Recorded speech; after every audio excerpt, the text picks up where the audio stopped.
I think that this is probably one of the best spaces to lock in on campus. The lighting is great because in the day you get good natural light, and in the evenings, because it's dark outside and light inside, you can see the starry sky and it almost feels like you're sitting outdoors even though you're indoors. The space is really quiet, so you won't hear others speak, and there's plug points at every seat so you can get that good juice in your devices when you need it. The only downside is that the Wi Fi can be slow at times if there are a lot of people there, so you just have to be cautious about that. But overall, an S tier space to be in. I think that the cubicle wins over Mansueto for a few reasons though. The first is that no one sees your screen when you're working, and it's kind of an individual space to lock in. That can be really important based on the work you're doing. The second thing is that you can eat a meal here in peace if you want. There have been so many times where I just wanted to eat a meal in peace by myself. So I go to Hutch and I just grab it and eat in a cubicle. That's personal preference, but I think it's a stellar place for that. And the last thing is if you really just want to lock in and isolate yourself to get something done, I don't think you can do better than a red cubicle. Next up on our list, we have the stacks in the reg. And I would say this is probably the best place to go if you have a lot of work to do and you just need to crank it out with zero distractions. There's really not going to be a lot of people here if you go on a typical week. If it's not finals week or midterms week, this place is practically empty just because of how depressing it is. You got to keep walking through all these bookshelves, and it does kind of make you feel like you're an enchanting table in Minecraft. You're just soaking in all this knowledge.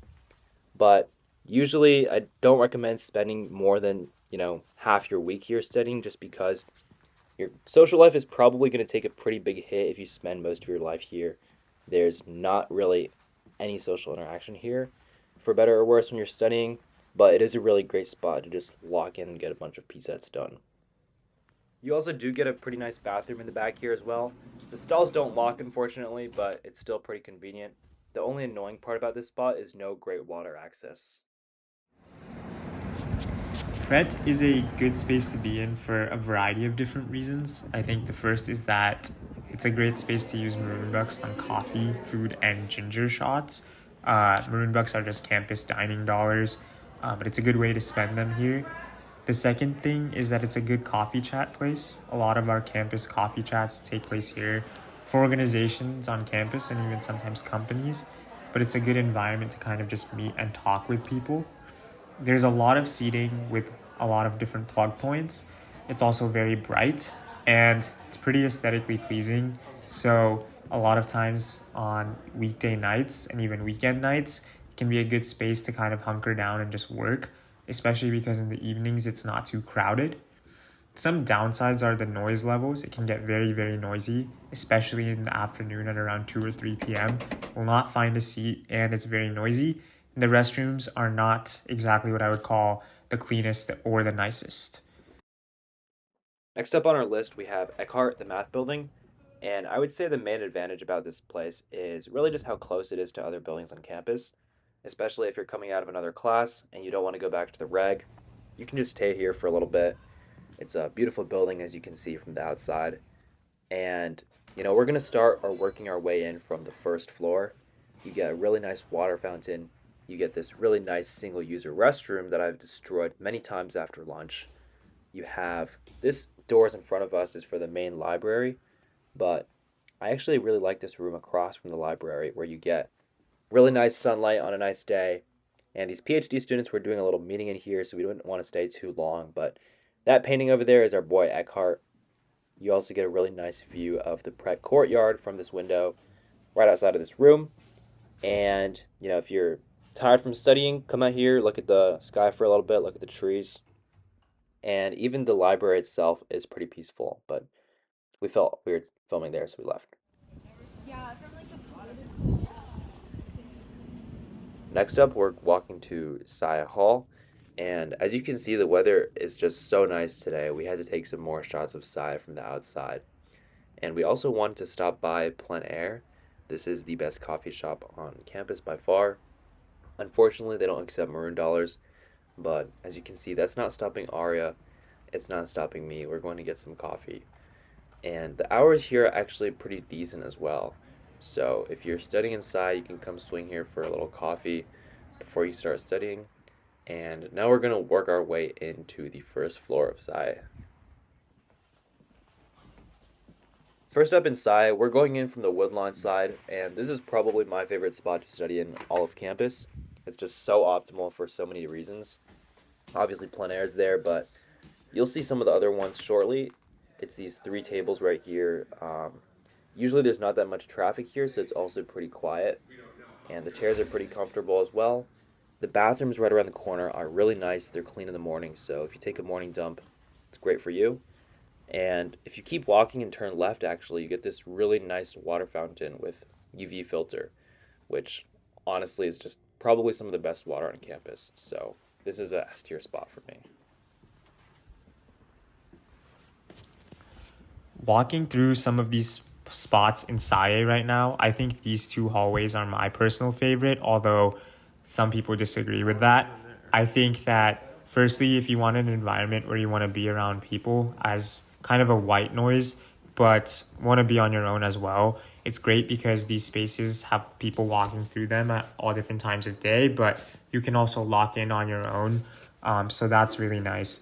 I think the second thing is that, especially in the first hallway that's shown, there's a lot of different couches, so you can work in kind of a group environment. I've worked on P sets with other people here before, and it's a really easy space to meet and collaborate with people in.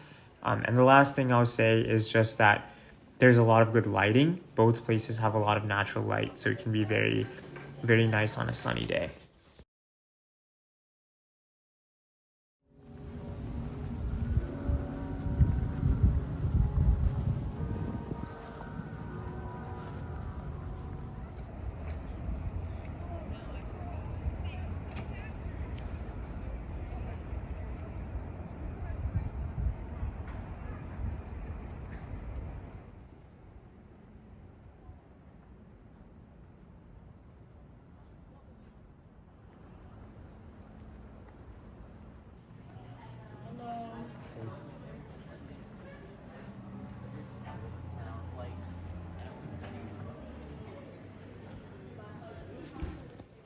This hall with the monitors is called CSIL, and if you're a CS major, it's a great space to be in, especially because a lot of other people are CS majors.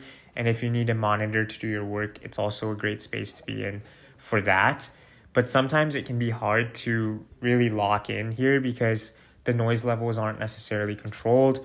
And also, unless you're really going for the monitors, I wouldn't call the seating spectacular.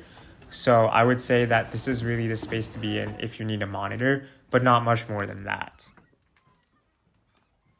Next up, we have one of my favorite spots on campus.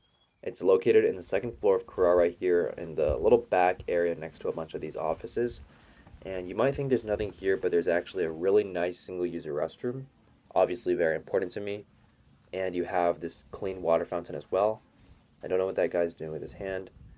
And the actual study spot is right here. These couches are great for chilling if you want to relax a little bit.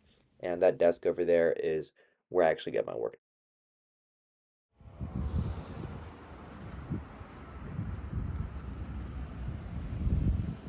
Last up on our list, we have quantum. As always, access to food is very important to me for studying. So it's really great that this place has an awesome chicken and rice place on the first floor. It also takes maroon dollars, so that's another plus. But I wouldn't really recommend studying here just because of how exposed it is. It's also pretty high foot traffic. But if you go up the elevators and into this long hallway, you actually see these really nice single user restrooms, which are also another perk of this study spot that's about to come up. Here are the bathrooms. And if you keep walking and you turn right, you're going to come across these little cubicle areas that I think are meant to be meeting rooms for the students. But it's also a really great place to just hole in if you have a lot of work to do. The lighting in there isn't great, but you do have a water fountain right outside, which is really nice. And there's also a normal bathroom outside to the left there as well.